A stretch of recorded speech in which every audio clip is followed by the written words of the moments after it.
അസ്സലാമു അലൈക്കും. ഏവർക്കും ഞങ്ങളുടെ ഈദ് ആശംസകൾ. നമ്മുടെ വ്ളോഗ് കുറച്ച് ലേറ്റ് ആയിട്ടാണ് ഇടുന്നത്. ഈദ് കഴിഞ്ഞ് 3ാമത്തെ ദിവസമാണ് ഇന്ന്. അപ്പോൾ കുറച്ച് ലേറ്റ് ആയിട്ടാണ് ഇത് ഇട്ടിട്ടുള്ളത്. എന്തായാലും ഞങ്ങൾക്ക് ഈദിൻ്റെ തലേന്ന് ഒരു ഓർഡർ കിട്ടിയിട്ടുണ്ടായിരുന്നു. 1/2 കിലോൻ്റെ ഒരു ബ്ലാക്ക് ഫോറസ്റ്റ് കേക്കാണ് കിട്ടിയത്. അപ്പോൾ അത് ഞങ്ങൾ തലേന്ന് തന്നെ റെഡിയാക്കി എടുത്തു. പിറ്റേ ദിവസം ഇതിന് സമയം കിട്ടില്ല എന്ന് അറിയുന്നത് കൊണ്ട് തന്നെയാണ് ഇത് തലേന്ന് തന്നെ ഞങ്ങൾ ചെയ്തത്. അപ്പോൾ അതിൻ്റെ പണിയാണിപ്പോൾ നിങ്ങൾ കണ്ടുകൊണ്ടിരിക്കുന്നത്. ഞാൻ ഡീറ്റെയിൽ ആയിട്ടൊന്നും കാണിച്ചിട്ടില്ല. ഇതിന് മുന്നേ നമ്മൾ ഇതൊക്കെ അപ്ലോഡ് ചെയ്തത് കാരണം ഡീറ്റെയിൽ ആയിട്ട് കാണിച്ചിട്ടില്ല. അപ്പോൾ നമ്മുടെ ടൈമാണ് ഇത് ഉണ്ടാക്കിക്കൊണ്ടിരിക്കുന്നത്. അപ്പോൾ അവൾ കൂടുതൽ ഇൻട്രസ്റ്റ് കാണിക്കുന്നൊരു കാര്യമാണ് കേക്ക് ഉണ്ടാക്കുന്നത്. അപ്പോൾ വളരെ പെട്ടെന്ന് തന്നെ ഇത് ഉണ്ടാക്കിയെടുത്തു. അതുപോലെ തന്നെ ഇതിൻ്റെ കൂടെ ഞങ്ങൾ വീട്ടുകാർക്ക് കഴിക്കാൻ വേണ്ടിയിട്ടൊരു വൈറ്റ് ഫോറസ്റ്റും ഈദ് മുബാറക് എന്നൊക്കെ എഴുതിയിട്ട് ഞങ്ങൾ ഉണ്ടാക്കിയിട്ടുണ്ട്. അപ്പോൾ ഇതാണ് ആ വൈറ്റ് ഫോറസ്റ്റ് കേക്ക്. അതാണ് ഇനി അവൾ ഐസിങ് ചെയ്യാൻ പോകുന്നത്. അപ്പോൾ ഇത് നമ്മുടെ ആദിക്കുട്ടിക്ക് കേക്ക് വേണമെന്ന് പറഞ്ഞതുകൊണ്ടാണ് ഒരു കേക്കും കൂടി എക്സ്ട്രാ ഞങ്ങൾ ഉണ്ടാക്കിയത്. പെരുന്നാളല്ലേ, അപ്പോൾ പ്രത്യേകിച്ച് പുറത്ത് പോയിട്ടൊന്നും ആഘോഷങ്ങളില്ല. ഈ ഒരു അവസ്ഥയിൽ നമുക്ക് ആഘോഷങ്ങളൊക്കെ വളരെ കുറവാണ്. അപ്പോൾ വീട്ടിലുള്ളൊരു കൊച്ചു ആഘോഷമാണ് ഈ ഒരു വീഡിയോയിൽ ഞങ്ങൾ കാണിച്ചിട്ടുള്ളത്.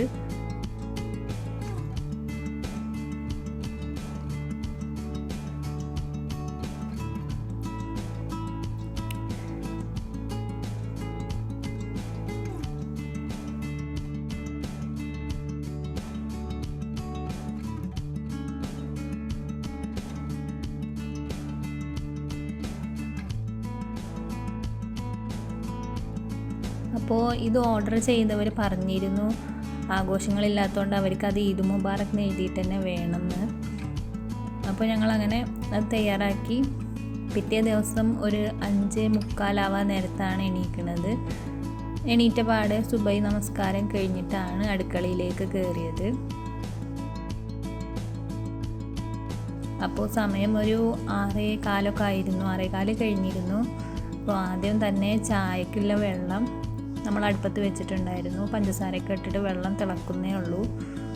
അപ്പോൾ ഇത് തിളക്കുന്ന സമയം കൊണ്ട് വാഷിംഗ് മെഷീനിൽ കുറേ അലക്കാനുള്ള ഡ്രസ്സ് ഇട്ടിട്ടുണ്ടായിരുന്നു. അപ്പോൾ ഇന്നിപ്പോൾ പറഞ്ഞിരുന്നു പെരുന്നാൾ നമസ്കാരം വീട്ടിൽ തന്നെ ആയതുകൊണ്ട് രാവിലെ 7:20 ആകുമ്പോഴത്തേന് തന്നെ എല്ലാ പണിയും കഴിച്ചിട്ട് നമസ്കരിക്കണമെന്ന്. അപ്പോൾ അലക്കലും അടിച്ചു വാരി തുടക്കലൊക്കെ ഞങ്ങൾ പെട്ടെന്ന് ചെയ്ത് തീർത്തു. ഞാനാണ് ക്ലീനിങ്ങൊക്കെ ചെയ്തത്. നമ്മുടെ ടൈം ബാക്കിയുള്ള പണിയൊക്കെ സഹായിച്ച് തന്നു. അപ്പോൾ കാര്യങ്ങളൊക്കെ പെട്ടെന്ന് വളരെ വേഗം കഴിഞ്ഞു. പറഞ്ഞ സമയത്ത് തന്നെ നമ്മളെല്ലാ കാര്യങ്ങളും ചെയ്ത് നമസ്കരിക്കാൻ പറ്റി.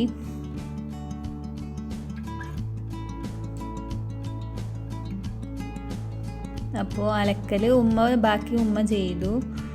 പിന്നെ ക്ലീനിങ്ങും തുടക്കലൊക്കെ ഞാൻ തന്നെയാണ് ചെയ്തത്.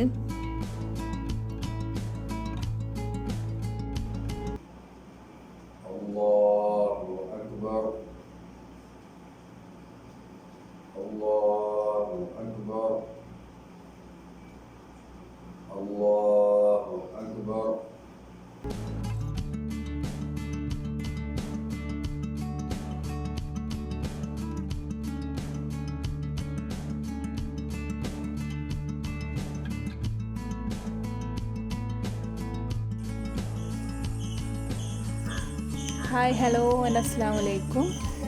അപ്പോൾ എല്ലാവർക്കും ഈദാശംസകൾ. ഇപ്പോഴത്തെ പെരുന്നാൾ ഇപ്പോൾ എല്ലാവർക്കും അറിയാമല്ലോ, വലിയ ഇതൊന്നും ഇല്ലാത്ത പെരുന്നാളാണ്. നമ്മളെ ചെറിയ പെരുന്നാളും അങ്ങനെ ആയിരുന്നു. അതുപോലെ തന്നെ നമ്മളെ വലിയ പെരുന്നാളും കഴിയാൻ നിൽക്കുകയാണ്. ഇപ്പോൾ ഞങ്ങൾ 2 പേരുള്ളൂ. ഒരാളിപ്പോൾ അവിടെ ലോക്ക്ഡൗൺ ആയിട്ട് അവിടെ പെട്ടിട്ടുണ്ട്.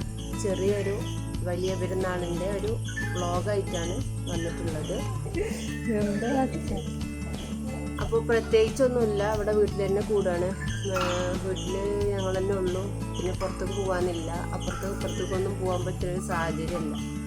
അപ്പോൾ അത് കാരണം വീട്ടിൽ തന്നെയാണ്. അപ്പോൾ ചെറിയൊരു പെരുന്നാൾ വ്ളോഗ് എന്നുള്ളൊരു രീതിയിൽ ചെറുതായിട്ടൊരു ഞങ്ങൾ ഇന്നത്തെ ഒരു ഡേ ഇൻ മൈ ലൈഫ് കാണിക്കാം എന്നുള്ളൊരു വീഡിയോ മാത്രമാണ് എടുക്കുന്നത്. അപ്പോൾ ആദ്യം തന്നെ നമ്മൾ ബിരിയാണിയിലേക്കുള്ള സാധനങ്ങൾ കട്ട് ചെയ്യാനുള്ള സാധനങ്ങൾ ഉള്ളി തക്കാളിയൊക്കെ ഒന്ന് കട്ട് ചെയ്തെടുക്കുകയാണ്. പിന്നെ ഒരു 4-5 തക്കാളിയാണ് എടുത്തിട്ടുള്ളത്. അപ്പോൾ ബീഫ് ബിരിയാണിയാണ് നമ്മൾ തയ്യാറാക്കാൻ പോകുന്നത്. പിന്നെ നമ്മൾ ഗോതമ്പിൻ്റെ പായസമാണ്. അതിന് വേണ്ടിയിട്ട് ഇവിടെ ശർക്കര ഉരുക്കാൻ വേണ്ടി വെച്ചിട്ടുണ്ട്. അതിന് മുമ്പായിട്ട് ഗോതമ്പ് വേവിച്ചെടുത്തിട്ടുണ്ട്. നന്നായിട്ട് കുക്കറിലിട്ടിട്ട് തന്നെയാണ് വേവിച്ചെടുത്തിട്ടുള്ളത്. അപ്പോൾ ഇത് നമ്മൾ ബ്രേക്ക്ഫാസ്റ്റിന് വേണ്ടിയിട്ട് റവ ഉപ്മാവാണ് തയ്യാറാക്കുന്നത്. അപ്പോൾ ശർക്കര ഏകദേശം ഉരുകി മെൽറ്റായി വന്നിട്ടുണ്ട്.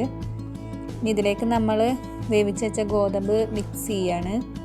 നന്നായിട്ടൊന്ന് മിക്സ് ചെയ്ത് കൊടുക്കാം. അപ്പോൾ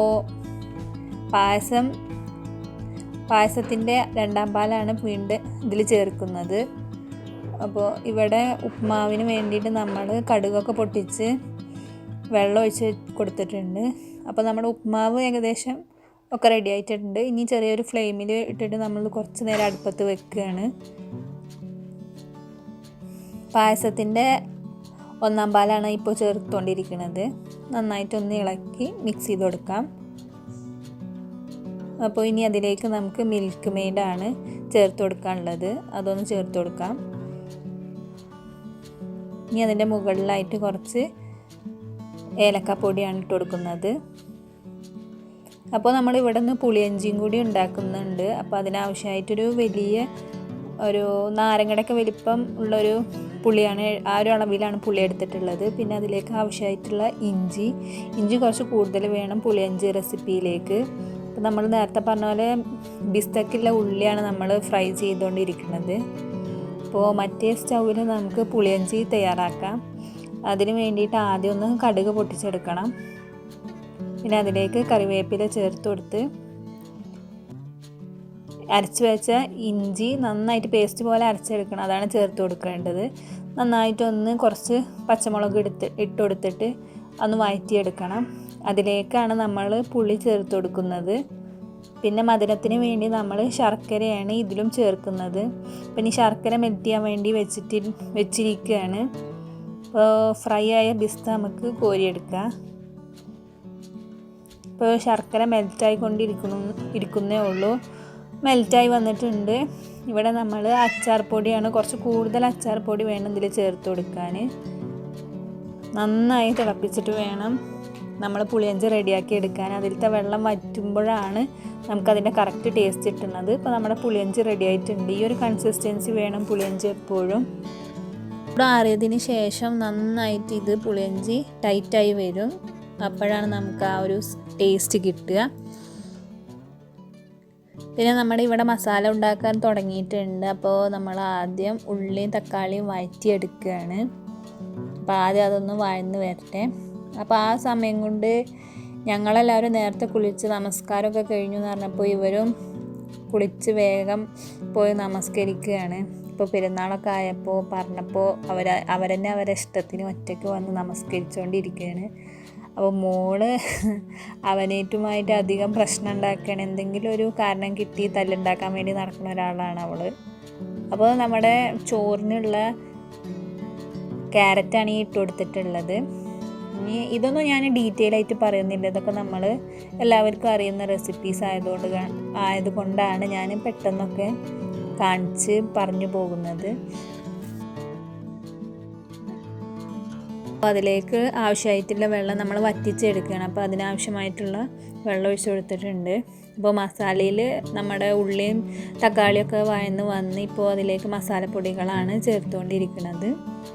അളവൊന്നും പറയണില്ല. അപ്പോൾ നമ്മൾ മല്ലിയിലേക്ക് ഇട്ട് കൊടുത്ത് നന്നായിട്ട് മസാല വേവിച്ചെടുത്തിട്ടുണ്ട്. ഇനി ഇതിലേക്ക് ബീഫ് ഇട്ട് കൊടുത്താൽ മതി.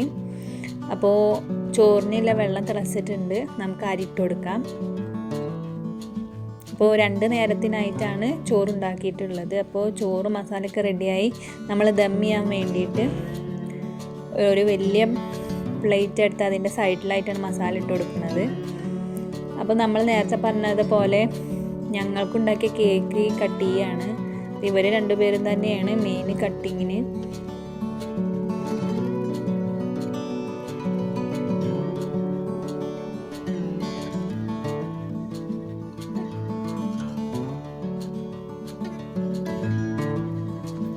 കേക്ക് നല്ല സോഫ്റ്റ് ആയിരുന്നു, നല്ല ടേസ്റ്റി ആയിരുന്നു.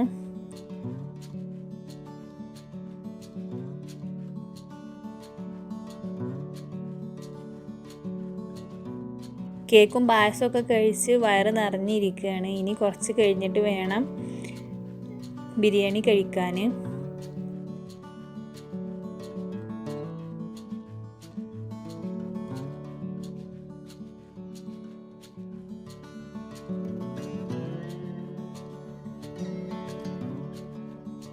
ഇപ്പോൾ നമ്മൾ ബിരിയാണീൻ്റെ ലാസ്റ്റ് പ്രിപ്പറേഷനിലാണ്.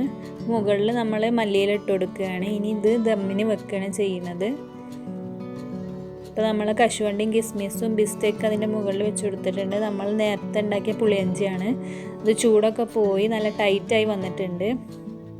അപ്പോൾ ഇത്രയേ ഉള്ളൂ ഇന്നത്തെ വ്ളോഗ്. വളരെ പെട്ടെന്ന് തന്നെ കാണിക്കാമെന്ന് വിചാരിച്ചിട്ടാണ് നമ്മൾ വ്ളോഗ് എടുത്തിട്ടുള്ളത്. അപ്പോൾ ഇതാണ് ഞങ്ങളുടെ ഇപ്രാവശ്യത്തെ ബലിപെരുന്നാൾ. എല്ലാവർക്കും ഞങ്ങളുടെ ഈ വ്ളോഗ് ഇഷ്ടമായി എന്ന് വിചാരിക്കുന്നു. അപ്പോൾ ആഘോഷങ്ങളില്ലാത്തൊരു ചെറിയൊരു ബലിപെരുന്നാൾ തന്നെയായിരുന്നു ഇതും. അപ്പോൾ നമുക്കിനി അടുത്ത വീഡിയോയിൽ കാണാം. അതുവരേക്കും ബൈ.